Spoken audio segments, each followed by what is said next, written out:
본문은 성벽 봉헌 예배를 드린 날 백성들에게 율법을 낭독하여 주고 그 율법을 준행하는 삶을 살도록 개혁을 이룬 이야기입니다.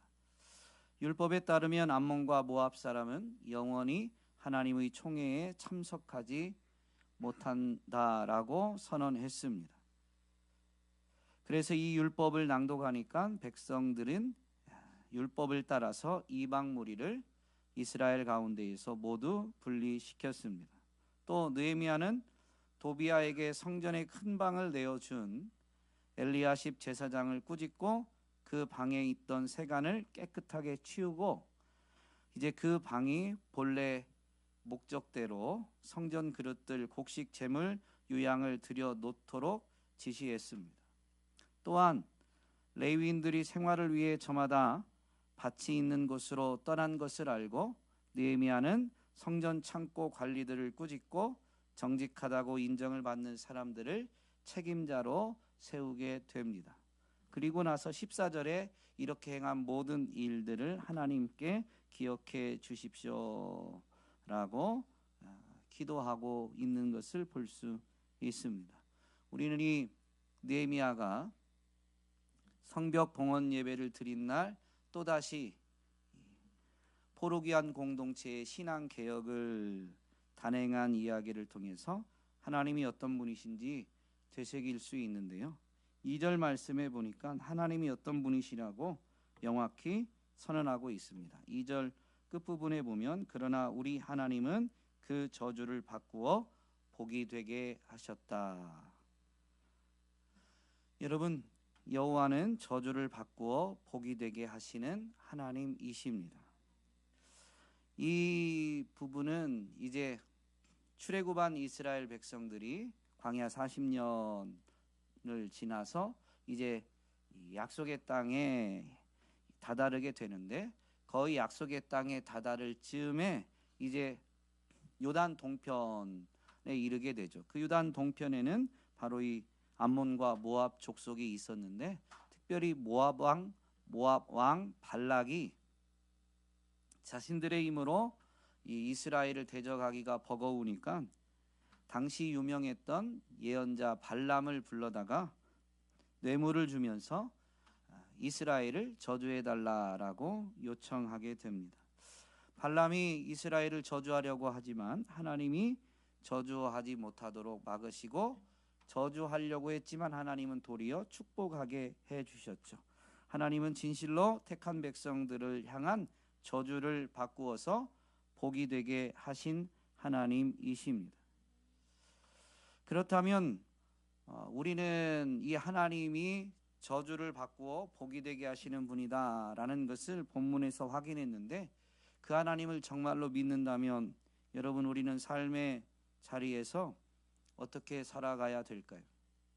이 땅을 살아가는 동안 사실 타락한 본성을 가진 사람들은 남을 비방하고 저주하는 말을 쉽게 내뱉습니다. 더군다나 교회에 대해서 부정적인 시선이 많은 이때에 교회의 일원이다라는 이유로 예수님을 믿는다는 이유로 삶의 자리에서 비방을 듣고 저주하는 말을 들을 수도 있죠. 듣기도 쉽습니다. 그러면 여러분은 어때요? 누군가가 여러 가지 어떤 이유든 믿는 우리를 비방하거나 저주하는 말을 하면 그 말을 들으면 어때요?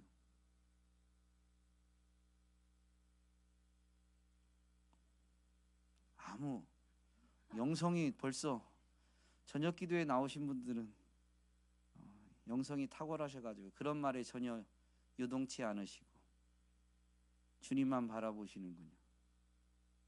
그런 말을 들으면 우리의 감정이 요동치게 됩니다. 분노하게 되고 또 믿음이 흔들리거나 믿음이 약해지면 분노를 쏟아서 똑같이 비방하거나 저주하게 되죠. 그런데 그들이 우리를 비방하고 저주하는 그 말이 도리어 복이 되게 하시면 하나님이 우리에게 복이 되게 하시면 여러분 누군가가 우리를 저주할 때 비방할 때, 비난할 때 예수님이 말씀하시잖아요. 도리어 기뻐하고 즐거워하라. 벌써 아멘이 안 나와요. 그게 잘 안 되거든요. 우리의 본성은 잘 안 되는 거예요. 여러분, 믿음은 감정이 따라오긴 하지만 감정이 믿음은 아닙니다. 믿음은 선택입니다. 우리가 바라보는 것 때문에, 그것 때문에 무언가를 선택하게 돼요. 하나님이 정말로 저주를 받고 복이 되게 하신다면 저주를 들을 때 사람은 나를 저주하는데 하나님은 저주를 바꿔서 나한테 복이 되게 하시니까, 누군가가 우리가 예수 믿는다는 이유로 저주하면 우리는 도리어 기뻐하고 즐거워해야 되는 것이죠. 더군다나 모든 믿음의 사람들은 영적으로 이제 아브라함의 후손인데요, 아브라함에게 주신 약속을 되새겨보면 아브라함을 통해서 하나님은 땅의 모든 족속이 복을 받게 하시고자 하셨습니다. 그런데 그 아브라함의 후손을 통해서 땅의 모든 족속이 복을 받도록 이루어 가시는데, 그 과정에서 하나님이 어떻게 아브라함과 그의 후손들을 지키시느냐? 너를 축복하는 사람에게 내가 복을 주고 너를 저주하는 사람은 내가 저주하겠다. 여러분, 누군가가 정말로 하나님을, 예수님을 믿는 우리를 저주한다고 해도요, 그 저주는 우리에게는 복이 되고 우리를 저주한 그 사람이 도리어 저주를 받아요. 그러면 생각해 보세요. 누군가가 우리를 저주할 때 우리가 분노할 게 아니라 기뻐하고 즐거워하면서 마음 한켠에는 그 사람을 불쌍히 여길 수 있어야 되죠.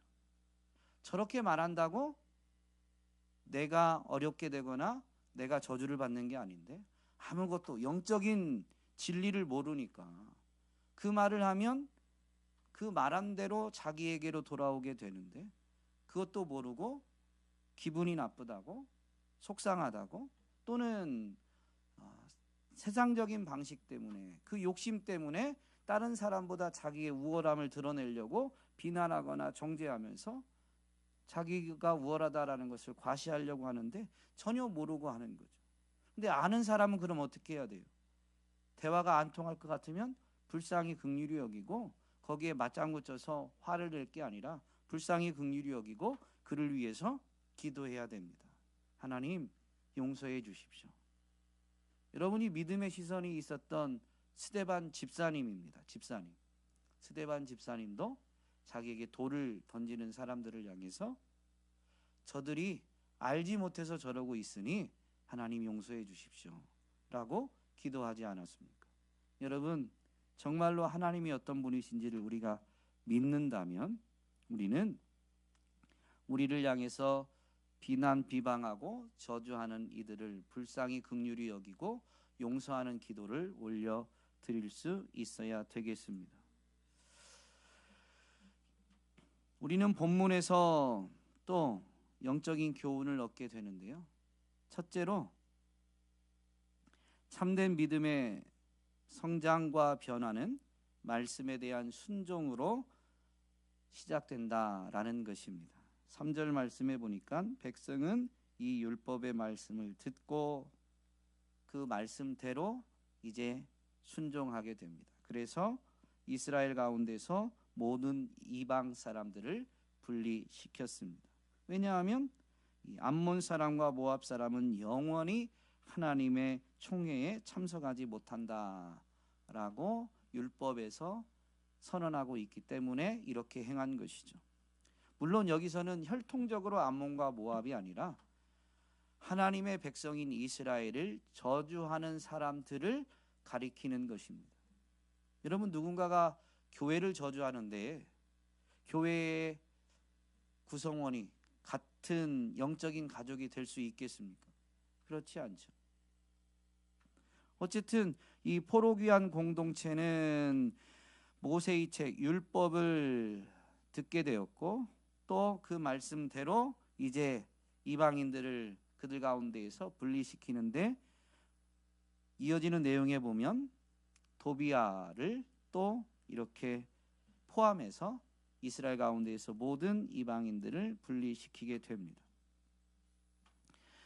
이 우리의 믿음에 더 관심이 있으신 하나님은 그래서 우리의 믿음이 자라고 그 믿음으로 말미암아 삶이 변화되기를 원하시기 때문에 하나님은 하나님의 말씀을 듣고 순종하는 자들에게 성공과 복을 약속하시면서 하나님의 말씀을 듣고 순종할 것을 요구하십니다. 신명기 28장 1, 2절에 보면 이렇게 선언하고 있죠. 당신들이 주 당신들의 하나님의 말씀을 귀담아 듣고 내가 오늘 당신들에게 명한 그 모든 명령을 주의 깊게 지키면 주 당신들의 하나님이 당신들을 세상의 모든 민족 위에 뛰어나게 하실 것입니다.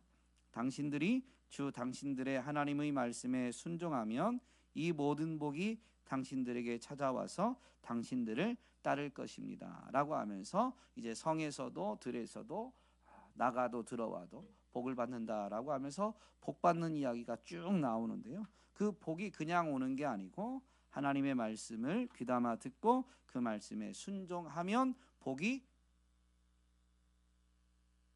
따라온다고 되어 있습니다. 그러니까요, 한번 순종하고 왜 나 복을 안 주시지? 그게 아니고요, 순종의 삶을 계속 살아내야 복이 뒤에 따라와요. 또 모세가 이제 이 신명기 28장은 모세가 요단강 건너기 전에 모압 광야에서 약속의 땅을 바라보면서 이제 요단강을 건너서 들어가면 너희는 이렇게 살아야 된다, 하나님이 이렇게 약속하셨다라고 설교한 거거든요. 그런데 그 모세가 설교하고 그 모압 광야에서 죽게 됩니다. 이제 이스라엘 백성들을 데리고 요단강을 건너가고 가나안 땅을 들어가서 그 땅을 차지하는 일은 누가 해야 되냐면 여호수아가 해야 되는데요, 위대한 지도자 모세가 죽고 나니까 여호수아가 앞으로 자기가 모세의 뒤를 이어서 모세처럼 지도자로 해야 된다라는 것이 너무 큰 부담이었어요. 그런데 하나님이 그 여호수아에게 말씀해 주시는데 무슨 말씀을 했냐면요, 이 율법책의 말씀을 늘 읽고 밤낮으로 그것을 공부하여 이 율법책에 쓰여진 대로 모든 것을 성심껏 실천하여라. 그리하면 내가 가는 길이 순조로울 것이며 내가 성공할 것이다. 내가 하고자 하는 그 일을 이루게 될 것이다 라는 것이죠.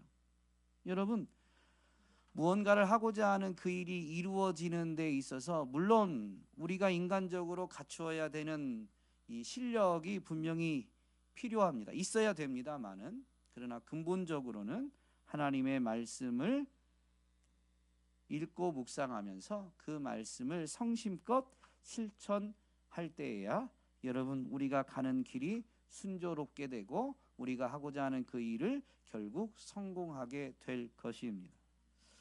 오늘 저와 여러분은 정말로 이 말씀에 대한 순종으로 믿음의 길을 걸어가고 그 믿음이 자라가며 삶이 변화되어지는 주인공이 되시기를 주님의 이름으로 부탁드립니다.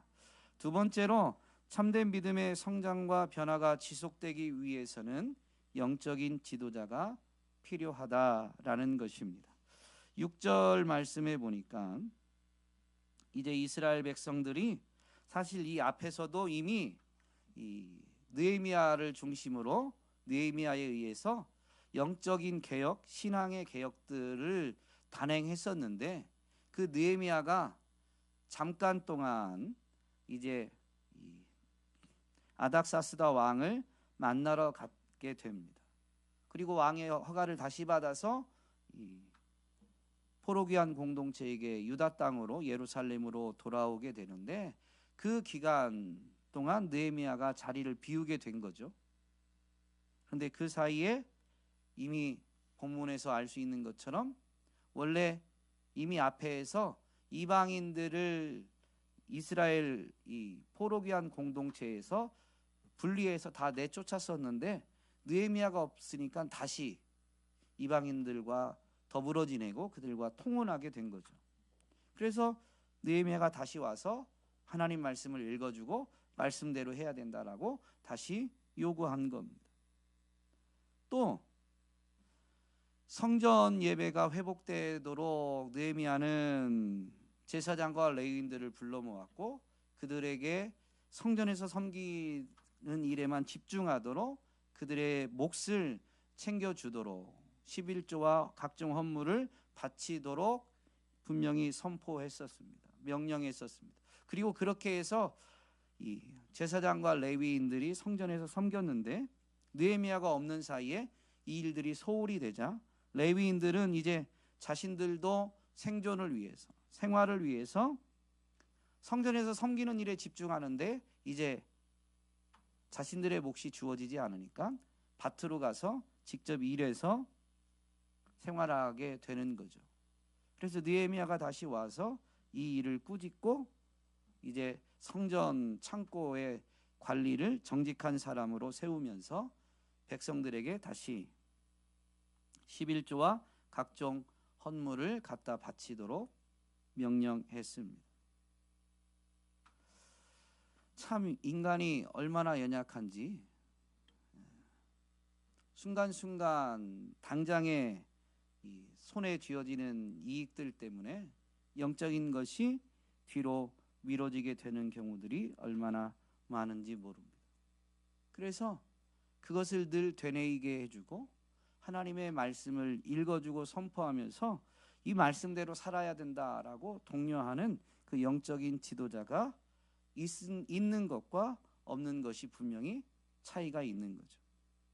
여러분, 오늘 우리는 우리의 참된 목자, 우리의 영적인 지도자 예수 그리스도가 영으로 우리 가운데 내주하시면서 항상 함께 하신다라는 것이 얼마나 큰 은혜인지를 잊지 말아야 됩니다. 문제는 우리의 믿음이 약해져서 우리 안에 계신데 그분이 우리와 함께 하신다는 것을 우리가 잊어버리는 것이지 그분이 우리를 단 한순간도 떠나거나 버린 적이 없습니다. 우리가 잊어버렸을 때에도 그분이 우리로 하여금 주님이 지금 함께하고 있다라는 것을 생각나게 해주시고 그래서 돌이키면서 오늘 느헤미야가 돌아왔을 때 이 포로기한 공동체가 다시 믿음의 행위를 회복한 것처럼 우리 안에 계신 주님이 깨닫게 해주시고 생각나게 해주실 때 우리는 회개하고 다시 믿음의 행위를 회복할 수 있게 되는 거죠. 그러면서 우리는 가다가 넘어진 것 같지만 다시 일어서고 다시 믿음의 성장과 변화로 나아가게 되는 것입니다. 여러분, 우리와 늘 함께 하시는 우리의 참된 목자 되시는 예수 그리스도를 잊지 않고자 몸부림치고 그분을 더욱 의지하게 되기를 주님의 이름으로 부탁드립니다. 마지막으로 참된 믿음은 사람이 아닌 하나님께 기억되기를 바라며 하나님 앞에서 행동한다라는 것입니다. 사람이 참된 믿음이 없으면 눈에 보이는 것을 인식하고 눈에 보이는 것으로 판단하고 눈에 보이는 것을 목표로 살아가게 됩니다. 믿음은 영적인 세계를 보지만 그 믿음이 없으면 영적인 세계를 못 보니까 보이는 것이 전부인 줄 알아서 보이는 대로 인식하고 판단하고 또 보이는 것을 그저 목표로 살아갈 뿐입니다. 참된 믿음은 보이는 것은 나타나 있는 것에서 된 것이 아니다. 이게 히브리서 11장 3절인데요. 보이는 것은 보이지 않는 것으로부터 말미암은 것이다 라는 것을 아는 거예요. 즉 하나님이 우리 눈에 보이지 않지만 우리 눈에 보이는 모든 것은 보이지 않는 하나님에 의해서 이루어진 것임을 아는 것이죠. 그게 참된 믿음입니다. 그래서 참된 믿음은 하나님이 계시다는 것과 하나님이 자기를 찾는 사람들에게 상을 주시는 분이심을 믿는 겁니다. 그래서 그 믿음이 어떻게 삶으로 분명히 나타나냐? 하나님은 자기를 찾는 자들에게 상을 주시니까 하나님 앞에서 상을 얻도록 살아가는 거예요. 그러니 오늘 느헤미야도 사람들이 더 알아주면 좋겠죠. 그건 기분이 좋은 일이지만 거기에 일희일비하지 않는 겁니다. 하나님, 내가 한 일을 기억하여 주십시오. 여러분, 조금 전에 믿음의 사람들, 오늘날로 말하면 교회의 구성원인데요. 그 교회의 구성원이 구약과 연결하면 누구라고요? 영적으로 아브라함의 후손입니다. 아브라함에게 주신 약속을 가진 자들이에요. 옆 사람 한번 보세요. 우리가 하나님을 분명히 바라보고 하나님이 나를 기억해 주길 원한다면요, 옆 사람을 바라보시면서 무슨 말을 해야 될까요?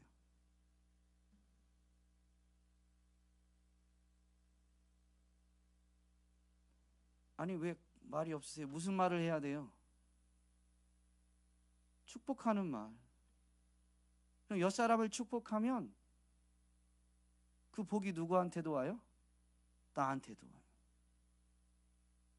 그런데 가까운 사람들끼리 감정의 지배를 받을 때에는, 믿음의 지배가 아니라 감정의 지배를 받으면, 축복해야 된다라고 알면서도 축복보다는 감정을 쏟아내는 일들이 참 많이 일어납니다. 교회 안에서도 그런 일들이 비일비재합니다. 여러분, 진정한 교회는 서로가 서로를 바라보면서, 누가 뭐라고 해야 될까요? 누군가가 누가 봐도 잘못된 일을 해도 비난하거나 정죄하거나 저주하지 않는 겁니다. 축복하는 거예요. 축복하는 거. 그럴 때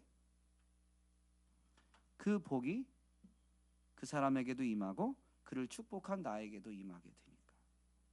여러분, 그게 내가 행한 것을 하나님이 기억해 주시기를 느헤미야처럼 기도할 수 있는 거예요.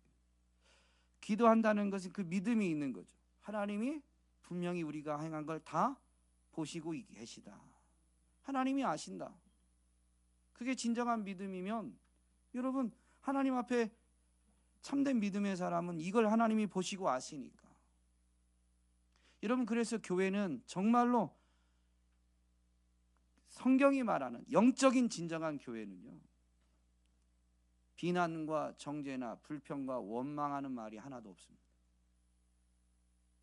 없습니다. 영적으로 진정한 교회는 없어요. 생겨날 수가 없어요. 문제는 육을 가진 우리가 온전한 믿음이 아닌 때로는 육신적인 생각, 감정이 흔들리다 보니까, 우리가 속한 우리 세종 온육교회 안에도 여러분, 목사가 모르는 것 같죠? 종종 들려요, 막 이렇게.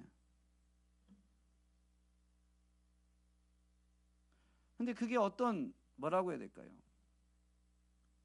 악의가 아니라 열심 때문에, 열심히 하다 보니까 내가 아는 그 기준, 내가 아는 경험했던 방식을 가지고 교회를 위해서 하려고 하다 보니까 다른 경험을 가진 사람, 다른 관점을 가진 사람과 때로는 충돌하기도 하는데요. 물론 좀 부딪히는 일이 있을 수 있지만 그때 시비를 가리는 게 지혜로운 게 아닙니다. 자기를 내려놓고